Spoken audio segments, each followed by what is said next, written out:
Oke, Bu Paradila, kisi-kisi kita itu pedagogik mulai dari 71 KD indikator 73. Jadi kalau antara KD dan KI kira-kira gitu apa?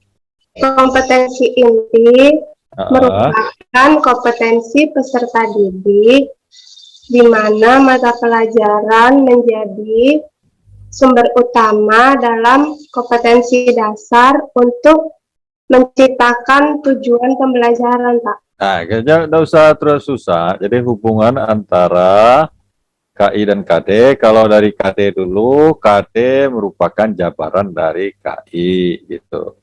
Atau KI dijabarkan nanti menjadi KD atau diturunkan menjadi KD gitu. Gitu ya.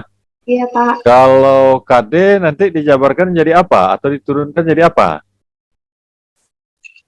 Di RPP, Bu. IPK, Pak. IPK. Indikator pencapaian kompetensi, Pak. Oke. Kalau indikator dijabarkan jadi apa?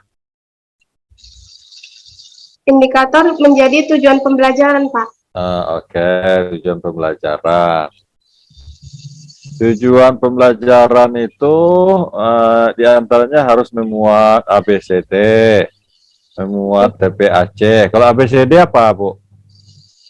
ABCD, A-nya audience, B-nya behavior, C-nya condition, D-nya degree, Pak. Oke, ada di tujuan Ibu? Gimana, Pak? Ada di RPP, Bu, yang apa itu? Ada, Pak. Oke, ini. Di dalam RPP Ibu sudah ada IPK-nya ya.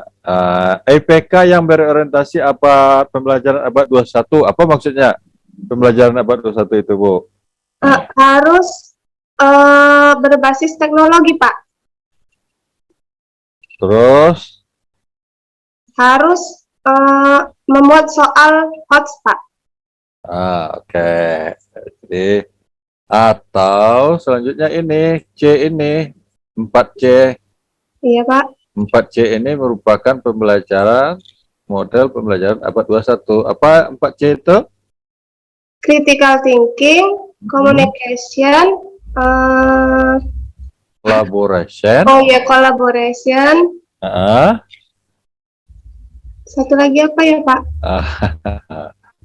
Apa kira-kira? Kreatif. Oh ya, Pak, kreatif. Jadi itu ciri dari abad 21. Jadi di IPP itu harus ada teknologikal atau apa atau di tujuan gitu atau juga terutama di tujuan. Karena nanti tujuan itu akan berpengaruh dia ke pembelajaran. Sekarang teori belajar, banyak sekali teori belajar. Oke. Ini kan teori belajar ini ya, teori belajar behavior, kognitif, konstruktif, humanis, sosial. Kayak IPK lagi ini sini. IPK berorientasi abad 21. Jadi banyak sekali ini ya soal-soal yang berkaitan dengan itu nanti itu. Ini juga kembali ke pembelajaran berpikir kreatif. Jadi TPAC tadi apa 4C tadi ya? Kritis, inovatif, PAC teknologikal, itu pedagogikal ya. Jadi pedagogik itu maksudnya pembelajaran. Pembelajaran yang mengakomodir teknologi kira-kira begitu. Ini indikator-indikatornya terakhir yang termasuk PTK. PTK nanti nggak usah.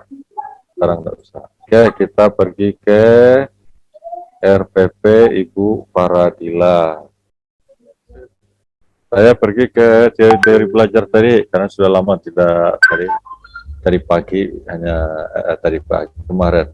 Tadi ada juga teori belajar. Di sini nih teori belajar tadi apa diantaranya yang Ibu ingat?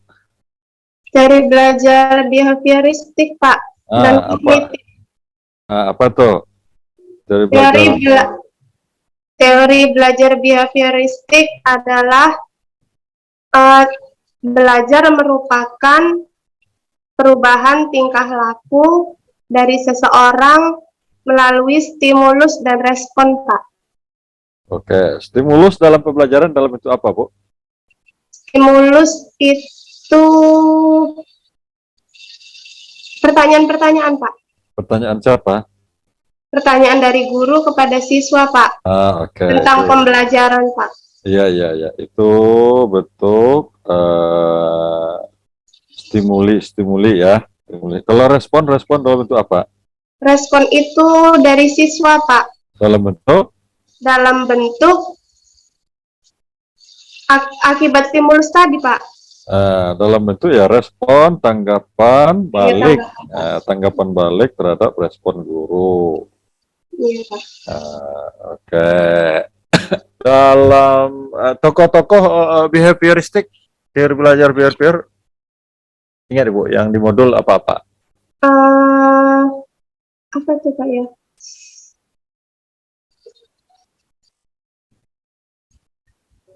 Nah, Apa, Pak? Apa? Edward Elson. Elton Dyke, Watson ya. Iya, Pak. Siapa lagi? Tokoh-tokoh behavior. Thorndike itu, Pak. Iya, Edward Elton Dyke. Iya. Skinner. Iya, Pak. Skinner. Siapa lagi? Ivan Pavlov. Piaget bukan, Pak? Piaget. Ya. Piaget. Piaget bukan. Itu bukan behavior. Piaget itu itu kognitif. Kognitif itu Piaget, Brune, David Ausubel, Kekne. Itu teori behavior ini memang paling banyak digunakan ini. Teori belajar behavioristik yang teori dasarnya itu adalah teori stimulus respon (SR). Nah, dari teori itu turunannya melahirkan berbagai macam hukum-hukum belajar. Mana hukum-hukum belajar ini nanti akan terlihat dia di pembukaan dan penutupan ini. Pembukaan, inti, dan penutup. Ada law of effect, ada law of exercise, ada law of readiness. Banyak hukum belajarnya. Law of effect itu hubungan antara stimulus dan respon semakin kuat kalau siswa tahu efek, pengaruh, atau manfaat yang kita ajarkan dalam kehidupan keseharian anak. Jadi anak akan akan menguasai, berusaha menguasai karena dia tahu ini perlu untuk kehidupan gitu. Coba Ibu ambil contoh salah satu yang Ibu tulis ini dan kaitkan dengan teori-teori belajar. Ini kan sudah pembelajaran ini, kegiatan pembelajaran. Nah, kegiatan pembelajaran itu harus berdasarkan teori-teori belajar gitu. Dikaitkan dengan materi SPP saya gitu, Pak? Enggak dengan kegiatan belajar yang Ibu tulis ini. Di pendahuluan Ibu membuka dengan baca bersama, dengan doa, salam. Nah, itu kaitannya dengan teori belajar apa, kira-kira seperti apa. Memulai pelajaran dengan membaca Al-Quran, mengabsen siswa, mempersiapkan media, gitu, memberi motivasi, gambaran tentang manfaat, memotivasi. Yang ini, yang poin-poin ini bisa Ibu kaitkan dengan teori belajar. Kalau motivasi kaitannya dengan teori belajar behavioristik, Pak. Kalau motivasi tidak. Kalau motivasi apa itu? Masuk golong apa? Kognitif, Pak. Tidak. Memotif itu ada teori motivasi khusus. Namanya teori motivasi. Dia tergolong ke kelompok humanistik. Siapa tokoh-tokohnya? Lalu siapa lagi? Ada yang paling terkenal itu Maslow, Abraham Maslow, David McClelland, McGregor, banyak lagi.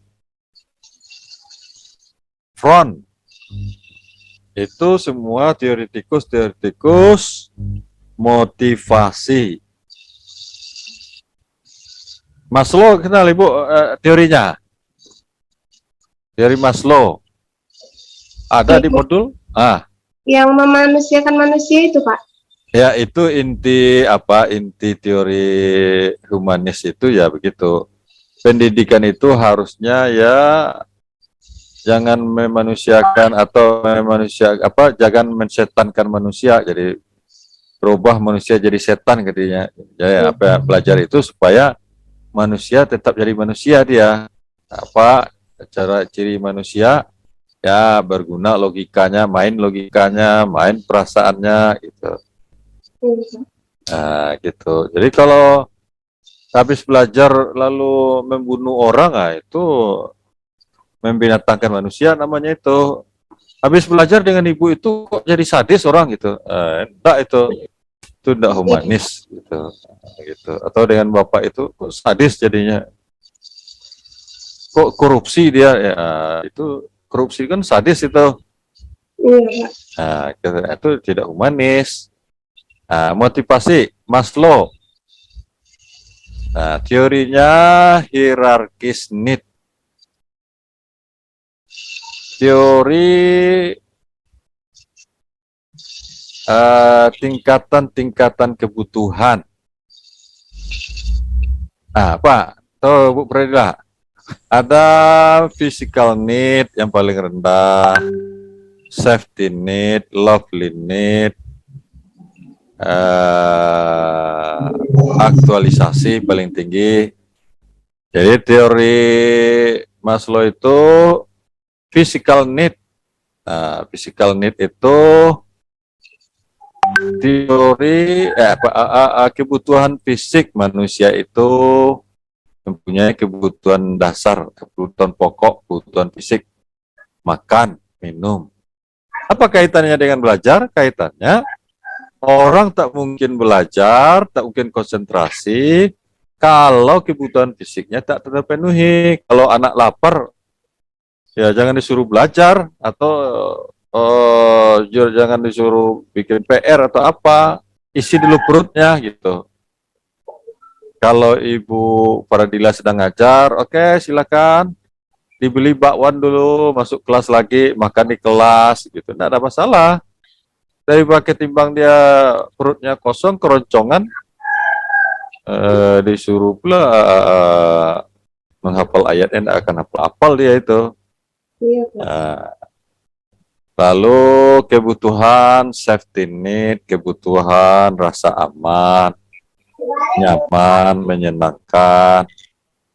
Nah, makanya ada dimotivasi. Oh, tidak ada yang ini menyenangkan di sini ya, menggambarkan tentang manfaat. Ada lagi, masih banyak teorinya. Ada safety, lovely need, rasa dicintai. Nah, jadi ya dipanggil namanya Pradila, ya Bu. Nah, gitu. Ya coba kamu ke sana. Siapa kata Ibu ini? Masa sudah 4 tahun siapa ke siapa juga nama saya gitu. Sianu juga. Jadi harus dihafal anak-anak. Itu kan absen kita tiap hari, makanya yang absen di sini. Jadi absen sambil melihat, kita hafal sehingga pembelajaran menjadi menyenangkan. Oke. Ada macam-macam. Itu teori Maslow. Ada teori David McClelland. Masih banyak lagi. NACH, NPO, NAF, macam-macam. Tapi nggak usah, ke sini aja lagi. Misalnya yang mengabsen. Nah, itu dengan teori belajar apa kira-kira dikaitkan? Mengabsen, ngatur tempat duduk. Konstruktivistik, Pak. Nah, Apa katanya? Biar ya, coba dijelaskan gimana kaitannya. Gimana Pak jelasnya? Nah, kurang ada penjelasan. Nih ya Pak. Nah, ini dengan teori behavior tadi, law of readiness, hukum kesiapan. Jadi sebelum belajar, guru harus membuat situasi sedemikian rupa supaya siswa siap untuk belajar. Nah, itu tadi di absen siswa. Yuni datang, hadir Bu. Anton hadir Bu. Anton kok lesu sekali. Iya lapar Bu. Coba makan ini dulu. Itu makan roti. Itu namanya kita sedang menerapkan teori behavior. Dalam arti hukum belajar, law of readiness. Jadi hukum kesiapan. Jadi kalau masih berserakan sampah di kelas ya jangan dimulai dulu pelajaran. Kalau anak-anak habis olahraga ada yang pakai baju, ada yang kancingnya di ini atau apa, jangan dimulai dulu. Disiapkan dulu. Nah, gitu ya. Iya Pak. Atau juga misalnya menyanyikan salah satu lagu wajib. Ya, menyanyikan siswa senang. Ya kan readiness juga. Gitu. Itu. Lalu mengaitkan pelajaran hari ini dengan pelajaran kemarin. Itu hukum belajar apa kira-kira itu? Atau menyampaikan tujuan pembelajaran. Ini menyampaikan tujuan pembelajaran pada hari ini. Itu kaitannya dengan apa itu? Kognitif Pak. Ya, apa maksudnya?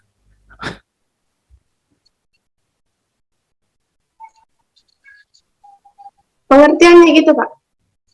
Iya, kenapa Ibu katakan ini kaitannya dengan teori belajar kognitif gitu. Gimana penjelasannya? Siswa sudah mengetahui Pak pelajaran yang telah lalu. Kalau sudah tahu dia pelajaran lalu kita ulang. Kalau tadi persepsi ya, ini mengulang. Itu apa itu? Hukum belajar apa? Mengingatkan kembali. Itu law of exercise. Hukum latihan.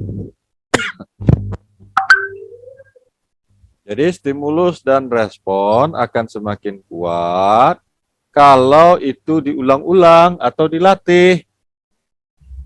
Baik di latihan di sekolah ataupun dengan PR atau gurunya yang mengulangi pelajaran itu. Gitu. Jadi semua ini tidak boleh lepas sebenarnya dari teori-teori belajar. Ya Bu, ini ya dikaitkan ya. Iya Pak. Dibaca lagi teori-teori belajar tadi. Teori belajar konstruktif. Apa itu Bu Erni? Bisa? Atau penutup ini, bisa nggak Ibu kaitkan dengan teori konstruktif? Atau teori konstruktif apa? Teori belajar yang lebih kepada proses ya Pak. Iya. Apa?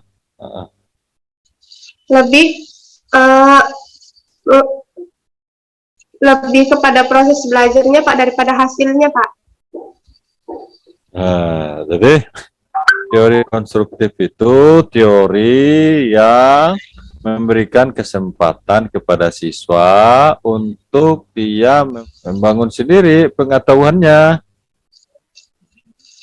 Gitu. Ya. Iya. Jadi kalau begitu enggak usah terlalu dicekoki. Kenapa? Karena siswa itu dia bisa membangun sendiri pengetahuannya. Harus diberi kesempatan untuk berkembang. Iya. Tapi itu saran dari teori konstruktif. Karena begitu katanya. Itu. Ini terlihat dari apa? Misalnya peserta didik bersama guru menyimpulkan. Jadi bukan guru yang menyimpulkan. Jadi guru hanya sebagai fasilitator. Makanya di sini peserta didik yang dahulunya. Tapi kalau guru yang dahulu, berarti gurunya yang aktif. Berarti tidak beri kesempatan kepada siswa. Gitu. Lawan dari teori konstruktif. Gitu. Begitu ya Bu ya. Iya, Pak. Jadi mengerjakan evaluasi yang diberikan guru. Kalau evaluasi ya berarti latihan tadi. Di evaluasi itu bisa bentuk pertanyaan, bisa bentuk latihan, atau bisa bentuk ujian.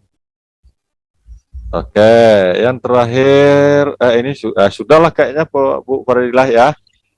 Jadi dibaca lagi Bu Farilah apanya ya, modul-modulnya ya.